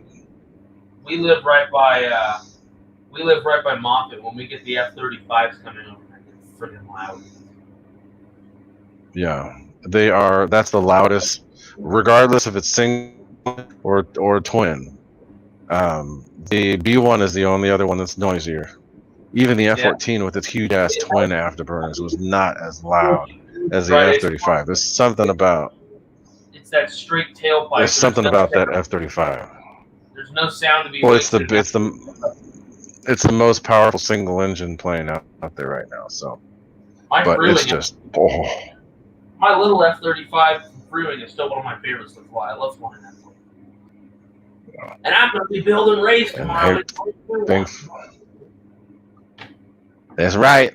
Yeah, Andy, I've always wanted to go to El Centro. It's way the hell down there. It's almost to Mexico. So, the B-1, I've seen that how many times? I saw one of the only full demonstrations of a B-1 at Merced at Castle Air Force Base back in the 90s. That was something special. But at Travis, I saw one. It did a crazy high-speed pass and a roll at the end. But the B-1 is just stupid loud. But that's huge 4 engines. I'm talking about one little plane. The F-35 is dumb, stupid loud. Even the Super Hornet's not as loud as the F-35. Super Hornet is loud. Super Hornet is very loud. But the F-35 is just bonkers. That's why bonkers loud. I've never heard anything like it. That's why I'm excited for the Blues to really start flying their Super Hornets, man. Oh, yeah, because, even the regular Hornet was noisy. Yeah. Regular Hornet's really noisy. Legacy Hornet, the Super Hornet, that's the engine slightly different. That same engine that's in the Gripen is almost exactly the same as the F-18 Super Hornet. The Gripen's got one of them. I think the Gripen puts out a little bit more power than the. Well, the Gripen's a lot. The single engine of the Gripen puts out more than a single engine. Yeah, but no, it puts out a little bit more power. They changed things about it. But yeah. Anthony Scalia, I've been to Nellis once, and I have to go back. I went to Nellis for Aviation Nation, and that was the first time the sneak pass actually got me. The way that the Thunderbirds do their sneak pass totally caught me off guard, and it was crazy loud. But they got F-35 still. When I was in Reno. Yeah, the way that they do their sneak pass is different than the Blue Angels. The Blue Angels, like you could see them coming. But the way that they do with the Thunderbirds, they come from behind and they come around in front of the crowd and they do a sweeping turn. So yeah. Yeah, and where I was basically. I was in the pits at Reno, and we were like right on the edge, and they came over. They did one pass. They were like right over our heads at like 50 feet. Yeah. Yeah. It felt that way, but they're not. I think the lowest they can go is 250. I think 250 or 500 for air show. Those things are huge. They look like that low. Yeah, but yeah. So the way that they do it, you can see the Hornet setting up for theirs. What do they call it? There's a reason. Show of force. So what they do with their pass, it's more of like a show of force pass, which is what they do. Freak people out. Come out on. I still think my favorite demonstration team is still the Snowbirds. They're just it's a more chill vibe. They're just you're not getting your ears blown up. And it's funny too because when I first saw them, I saw them for the first time a couple of years ago, when they first started performing, I'm like, dude, this is boring. And then they started doing stuff that was closer and closer. I'm like, whoa, these guys are good. And then they're not noisy at all. You never even have to plug your ears, but they're really super skilled with what they do. I never plug my ears. That's probably why I can see. Well, my hearing, but I never plug my ears. When I probably make my ears blow times now. Yeah, Anthony Scalia, the show of force that I'm used to seeing them do is where they get closer to the ground and pull up, and then they actually kind of dust whoever's down there on the ground. That one for their sneak pass is really good. That is a show of force one too. I think just a different type. The loudest noise I ever heard was when I flew in the P-51. Sitting inside that thing at takeoff power with a shitty headset. Yeah. 54 inches, 3,000 RPM. Now, if you're sitting in that thing. Yeah, Alan Gentry, the SR-71 was made in such a way that when it was flying below the speed of sound, it was leaking fuel. So as soon as it took off, it was leaking fuel because it hadn't. As things heat up, they expand. So they had the plane set up in a way where it was able to expand without deforming itself. So it would take off, leaking the whole way. Go up. As soon as it would take off, it would hook up with the fuel, air-to-air refueling, special fuel too, by the way. Yeah, and then take off, and it was leaking the whole time, and it was inefficient. It was one of the only planes that was inefficient under the speed of sound. Once it got above the speed of sound, it was flying more efficient because it wasn't leaking fuel, and it was just better. It was so fast. Faster it went, the better. But yeah, it was the fuel. It was a special fuel, so the fuel wouldn't. It had a different flash point. So it was just totally. I think it was an alien plane. I don't think it was from this world. I think it was something different. Kelly Johnson was on something for that plane and the U-2 and a couple other planes too. That was pretty ingenious. I think he has some divine intervention. What the heck was that? Is that dogs coming in? You know, the puppies, they don't try to get mama's underside anymore, but they love to play with her. And she hates it. Oh, okay. I heard something going on. That's mama. That's mama Tokyo up the stairs. She'll run up the stairs. Yeah, Anthony, that's what I remember seeing too. The plane would actually grow as it got faster. It would seal the tanks and actually grow in size. And then anything below supersonic, it was flying really efficient. That's why they didn't do that very often. Only when they had to. As soon as they got up there, they were hauling. Oh, I see. I got to hear an SR-71 once, and it was at altitude, and it was when it was breaking one of the records, flying from Southern California up to the Pacific Northwest, and I got to see it fly over at altitude and hear it break the sound barrier, but that was it. I didn't get to see them regularly. I used to see U-2s all the time. They take off, and my house in East Palo Alto when I grew up was right in the flight path of all the P-3s and all the planes that took off from Moffett Field. Kind of the opposite of what I am now. So they're all different kinds of what? I was saying I got to see a U-2 once at Reno. Yeah, I used to see them daily. NASA had one. NASA Ames had one that they'd fly, and then there was all the ones from Beale that would come through. But they take off, make one turn, and they'd be going straight up, so it'd just be nothing but roar because of their exhaust pointing down. This U-2 was doing they were going up to space or something, and they took off from somewhere in Nevada, and Reno was happening, so they did a low pass, and then he just went full bore and just climbed. And just didn't stop. Straight up. You want to live spin. Yeah, and it's just noise the whole time. Yep. Yeah, and I didn't even know. Like, we had just pulled up, we just get in our car, and all I heard, boom, and I'm like, what the hell? It's like, yeah. What the hell? Yeah, and it's not fast at all. It's slow, No, but it's slow. nothing. All you hear is engine. All you hear is engine.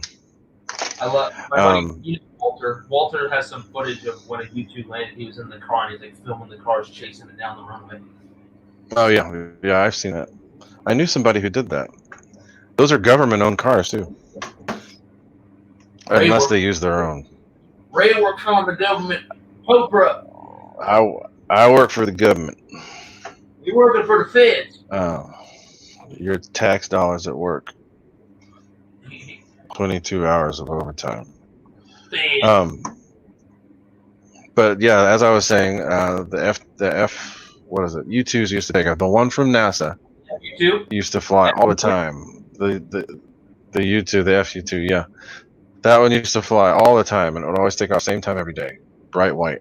And you could follow it most of the way up, and then next thing you know, you see a contrail coming behind it. But then the Beale ones would come through. They had those weird looking ones with the tanks, and then they had the Dragon Ladies. They had all those other ones that would come through. But I'd get F-14s, I'd get F-4s, I'd get A-4s, I'd get A-6s, P-3s, C-141s, C-5s, E-2Cs. There were a couple other planes back then. The Hoover is what they call it now, but the S2 is what I think it was called. S2. We get Jolly Green Giants, which don't fly anymore. Pavelos, all those things. F4s were the ones that were always special. And whenever they do the air shows that they used to do at Moffett, we used to be able to see all of that from our house too. I've only seen the F4 fly, and it was at Reno too. Right after they had them on display, and then after the show was done on Sunday, they took off and they did some laps around in like full burner. Yep. Really watch that. What year was that? I don't remember. It was like 2000. What year did you go? 16 probably. It was 16 or 17. I can't remember. But my first year was 2013, and I went every year since then. It didn't happen this year. Yeah. Coronavirus. No, but 2016, the F4s were doing that tour because those were some of the last ones that they were going to have because they actually ended up they became target drones and got shot down. But I got to see that one. They had two. It was a gray one. Wasn't it a gray one? And yeah. That gray one that they had, they used to have those at Reno. Those used to be stationed at Reno. They have F5s in Reno now. At that airport. Yeah, there's F5s. They have a naval air. But they're from they have F5s. Fallon's nearby. Yeah. Fallon Nass. Those are the Top Gun guys. The new Top Gun. How long have we been doing? An hour and 40 minutes? Yep. But then the F5 came along, and that F5 was just a badass little bird. Did you ever get to see those when they were here 2 weeks ago? Or 3 weeks ago? I saw them in Reno. There were F5s here. There were 4 of them here in town. Taken off from Moffett. Flew over work like 3 times a day. It's pretty cool. Too small to get video of. We had the last time we had F-18s come in, I didn't see the pain in there. Yeah. Dude, but the new V-22s are coming. Those are cool. I like seeing those. It's a shake the whole damn house. I like when the anyway, y'all. What? Huh? When the Super Guppy came in, that was cool. The Guppy! That could be coming back anytime. What I'd like to see is the AN-224, 225? That's what I want to see. Good night, Wicked Moto. Thanks for hanging with us and listening to us jibber jabber about airplanes and RC stuff. But guys, I'm not going to go too crazy tonight. I think I'm probably going to get going because I am. Now, we gotta go. We gotta go into New Year's Day. We gotta beat Kenny tonight. We should beat Kenny tonight. No, I'm not doing that today. Kenny's record was 11 hours. Kenny's record is 11 hours and 54 minutes. Was that one time he left the stream open overnight? That was so funny. He left the stream. People wanted to talk, like in the chat, and I wake up the next morning. I go on YouTube. Kenny, Hangar 51 live, and I'm like, what the hell? And I realize he's not still going. There's like 2 people in there, and then I actually got on right as he came in. He's like in his pajamas, turns the stream off. What the hell? What are you guys doing?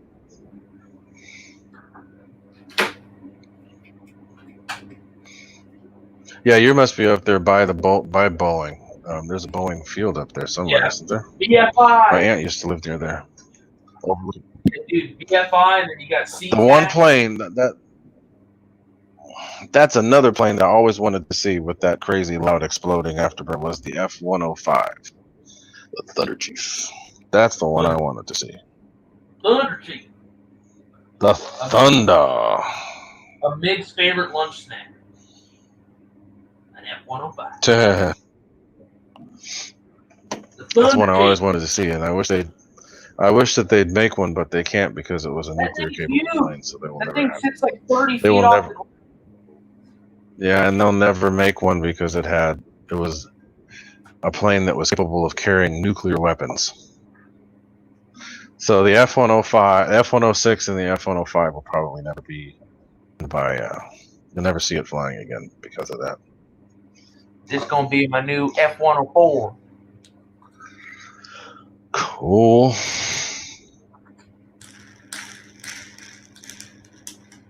See you, David Martingraf. Adios. EMG. Okay, cool record, Moy. Yeah, we used to when we go visit my aunt up in the Seattle area, we had a very good view of that field. Any and everything going in. When I was there the last time, that was back in the 90s, early 90s. There were T-33s doing touch and goes. A long time ago.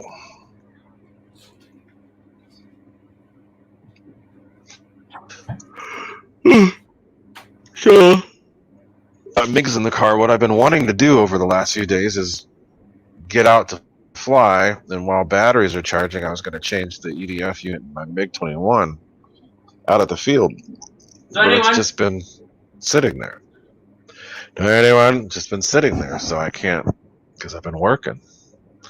So hopefully next week. I can probably do it I'm not going to say. I'm already have to book your F-35 tomorrow, and I'm going to have to replace some of the decals on this. I'm going to have some things showing up tomorrow. But I'll go. Am I going to have to put the fan in that? Yeah, and no, just assemble it. No, that'll take just do the easy stuff.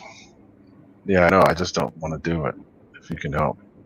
Lazy. And then I got to get my F-15 too. So just too freaking busy. I got to do burners for people too. I have to send one to Belgium. I can do the F-15. One to Belgium, one to all the other places too. Yeah, you got a special customer the other day, huh? I got a special email. That's right. I'm still waiting on it. I was supposed to receive it, never did. But was waiting for it from the one and only Hoot Gibson. Hoot Gibson. So we'll see if he actually does end up. Andrew Fly Guy flies with him. So. I got to meet. And Andrew Fly Guy got flight with him. Yeah, he went in Bonanza. Bonanza 5416 Delta. I still remember that video Andrew posted. Hoot Gibson's a cool guy. He flew Strega one year. He used to fly that Sea Fury. That's what he flew the most. That Sea Fury. He just flew Strega recently. He flew Strega like 3 years ago and he won. But I remember that Sea Fury he flew the last year. He flew one of, I think it was the number. I don't remember what number rod on the engine blew. But that thing freaking something blew off the engine, destroyed one half of the elevator, oil all over the place. Yeah, now it's a display model. For which plane? It was race number 232. I forget what they called it though. Wasn't it the Sea Fury? It was a Sea Fury, yeah. Yeah. It was red. It wasn't Furios. I know Furios crashed. Well, it didn't crash. It landed, and the right wing wasn't all the way down. Because he flew the Sea. There was a Sea Fury he flew for years. Yeah, race 232. Oh shit! And I think that they made a model of it. They made a model of it. No, that was Furios. Furios. They made a model of the plane. Furios was not the one he flew. I'll show you a picture of the one he flew. I know where I can find a picture. And if you once you see it, you'll know it. It was race number 232, but I can never remember what they called that plane. But Hobby King Avios. Was it white or was it like rainbow? I know what you're talking about. It's a strange name. Hobby King made a model of it. No, yeah, that's Furios. No. You're the one you're talking about is something else. Because Hobby King made a version of it. Yes, that one. No, I'll show you the one Hobby King. Yeah, that's the one I remember. Red. Riffraff. But that was the Hobby King plane, was Riffraff. Really? It wasn't Furios? Yeah, this is the one Hobby King made. Yeah, Riffraff. You're right. I was wrong. The heater's on and it's crying now. Burning up. See, I'm the same way. My parents don't fucking turn the heater on, and I'm not dying up in here. I've got my hoodie on and it's starting to make it a little too hot.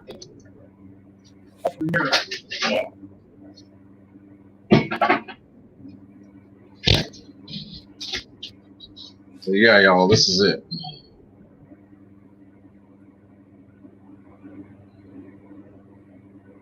$1,800. Margarita.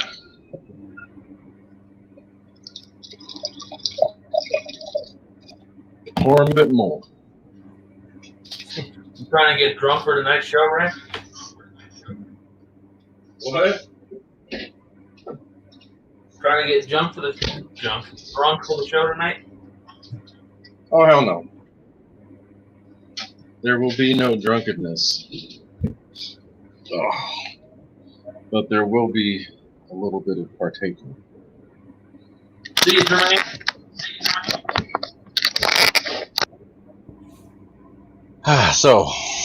Cool. So NHL gets to see what LFE looks like. Yeah, we get C5 galaxies over us all the time too, Fred Barron. Phone Boy's back. The Travis boys. Phone Boy, you weren't invited.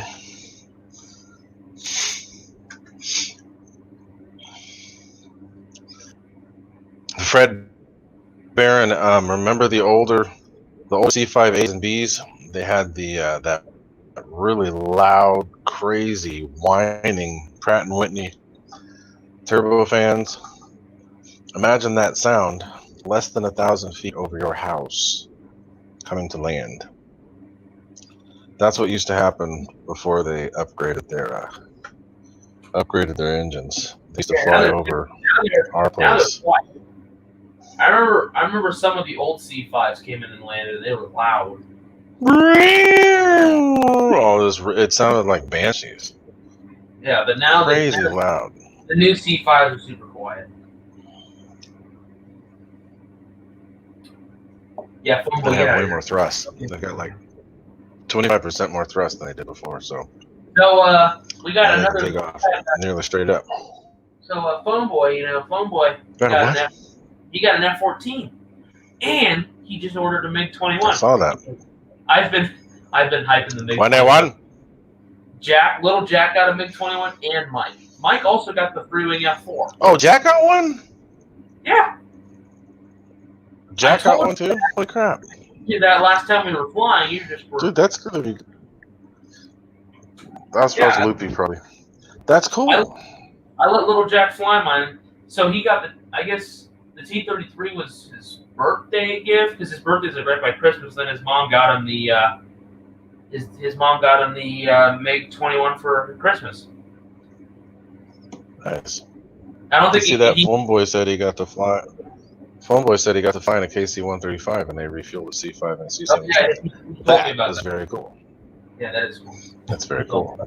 Yes, we have those guys out here on the West Coast. Travis Air Force Base is covered in C-5s and KC-135s and KC-10s. They're like the Cessnas of that and they're starting to get that new airliner, that new air tanker too. I forgot what it's called. 46. They're getting that one too. The KC-46. Yep. I kind of want to get. And where we are now, we get. I'm saying I kind of want to get the Freewing airliner, the base white, and paint it all dark gray, and then make it a P8 Poseidon. Yeah, one of those was here last week. I just didn't see it. That's funny. I text you like, "Yeah, I might get the Freewing airliner." You're like, "No, boring." Yeah, I know. I'm glad I got that F-104. That F-104 might be a little bit of a pain to get going, but I'm very excited to fly it. I've never flown an F-104. I don't. So it should be fun. It's not going to be a pain. It's cool. Well, no, swapping up. It's not that hard to fly. And the ESC is not the same as it's not on the top side of the fuselage. It's like the F-15 the way the ESC is. So hopefully it won't be a pain. Yeah, it's on the bottom. It's really not that hard. It's a free wing plane, so it's still well thought out. It's not hard to do.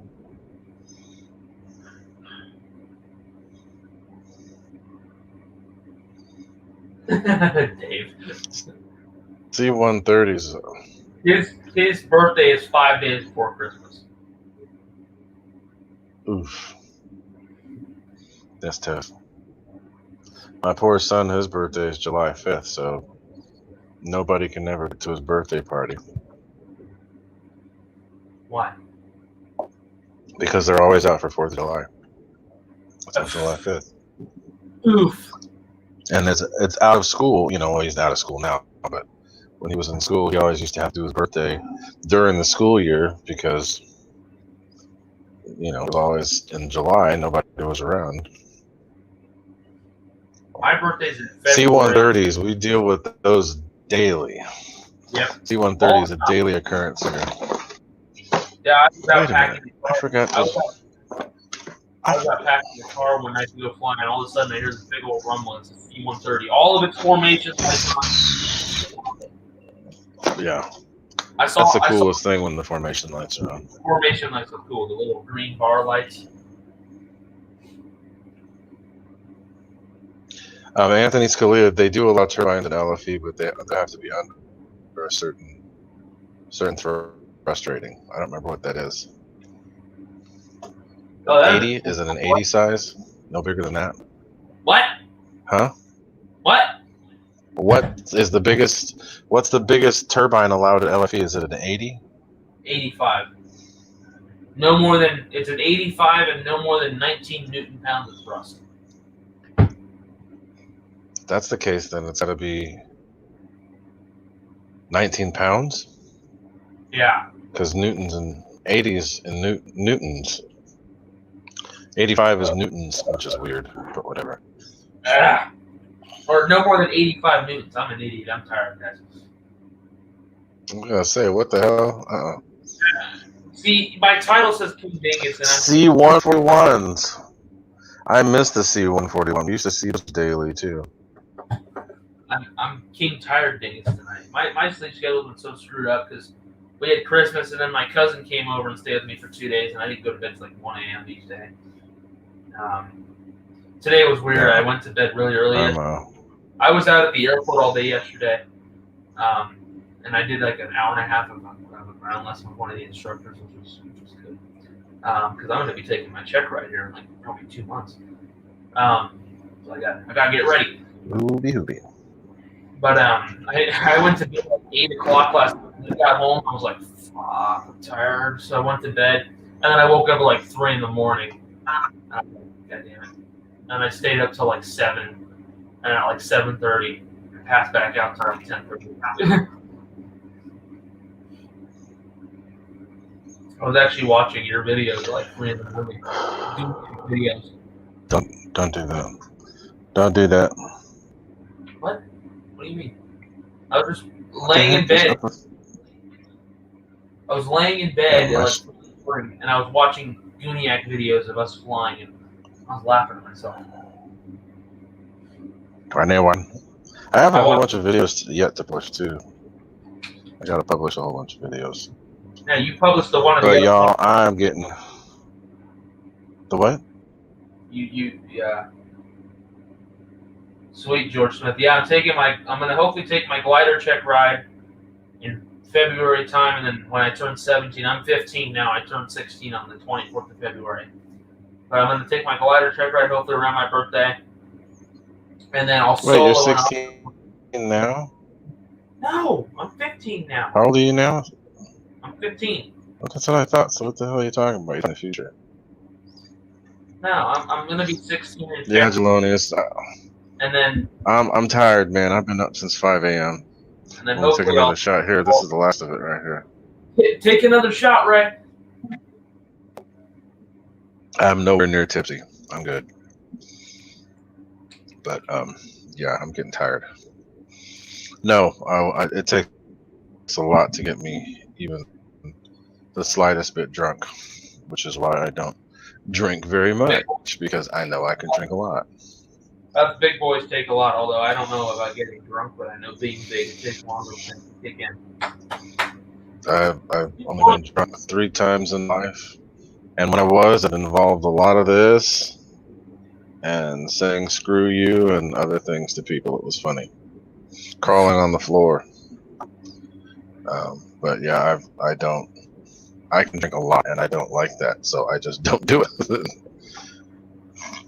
Anthony Scalia, hopefully sometime this week I'll get to Anthony Scalia. Our whole squad will be out there on Friday for New Year's Day flying. I've been doing New Year's Day flying for 8 years straight now, so I got to keep the trend going.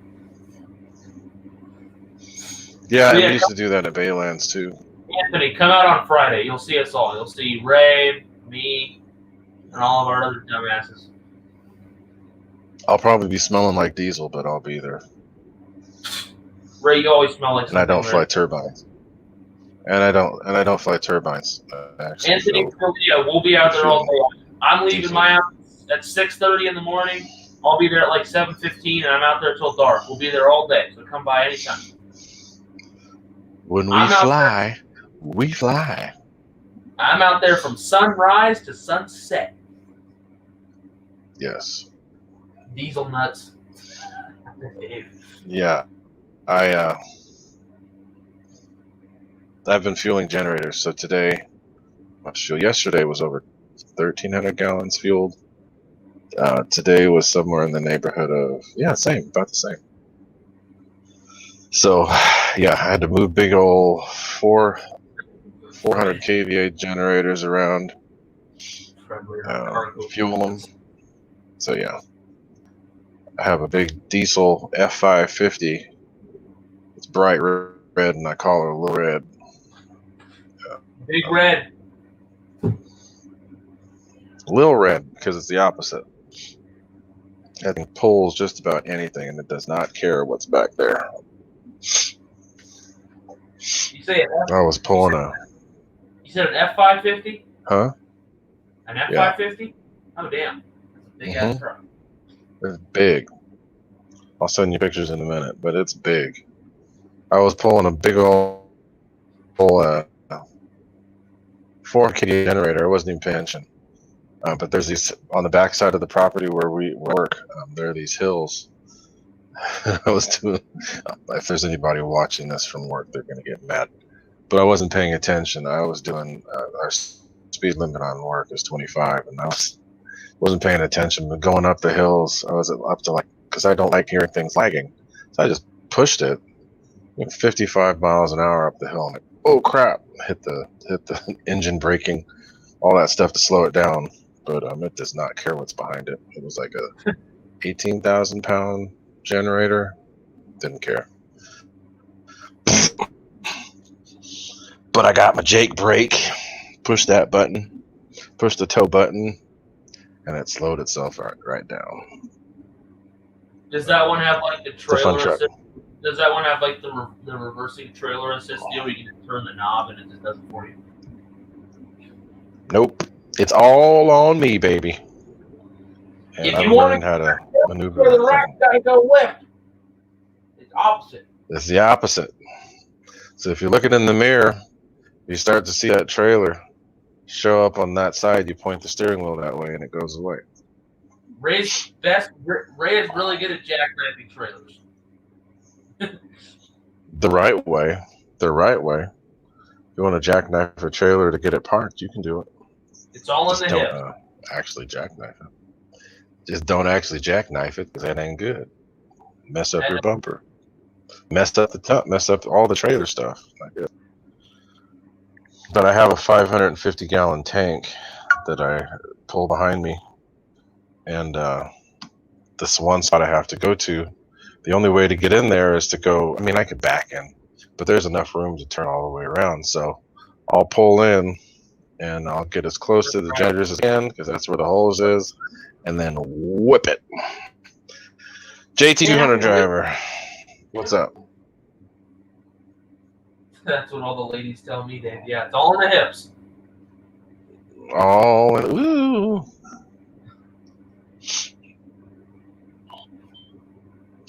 Man, I've been whipping this. 71 to 74. I wasn't even born then. Yeah, Lee Davidson. We got. I got a 550 because we have this trailer. It's an not articulated, but it's a trailer that raises and lowers.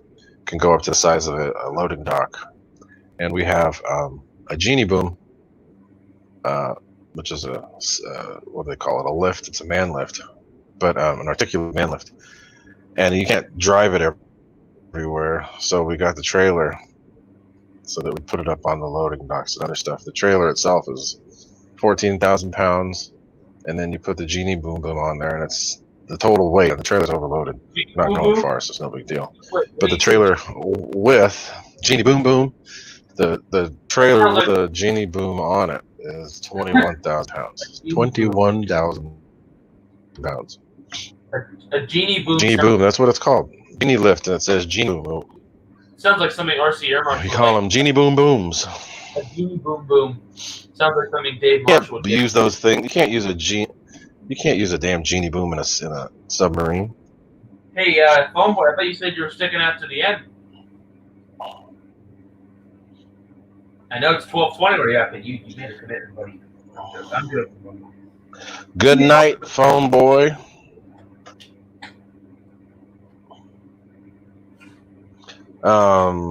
Yeah, GB, we have lots of cool stuff on site, but mainly genie booms. We got a couple scissor lifts. We got a couple scissor lifts. The goofiest one we have is an old, what's it called? Simon. We have an old Simon lift that can go 60 feet. And the Simon lift is scary. Stop it, damn it. You extend that thing out, and every little movement is exaggerated. So.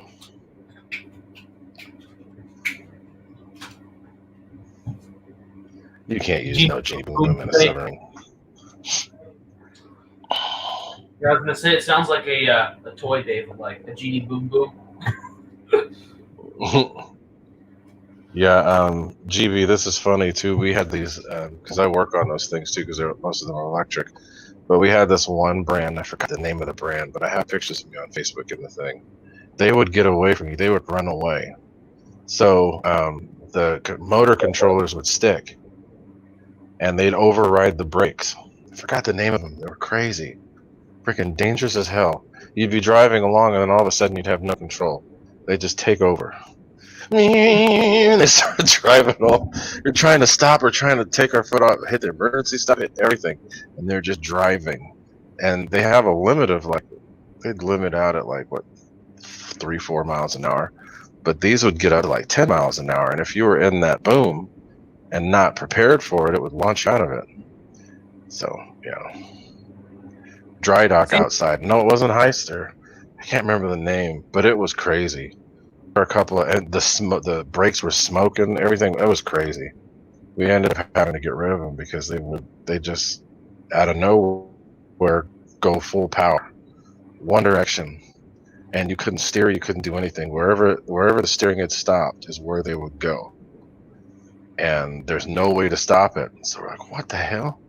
And if one of the guys I used to work with, one of the older guys, it went over this bump. And with those booms, if the boom's out at all, if it goes over a bump, it launches you. So it launched him. He's holding on. You could see his feet. He's holding on. He's hanging over the edge, and then it went back down and started slamming on buttons and pushing things. And eventually, it turned off. But yeah, I can't remember the name. I gotta find the name. It was bad, and they ended up scrapping them all. They cut them up and got rid of them because they were ridiculous.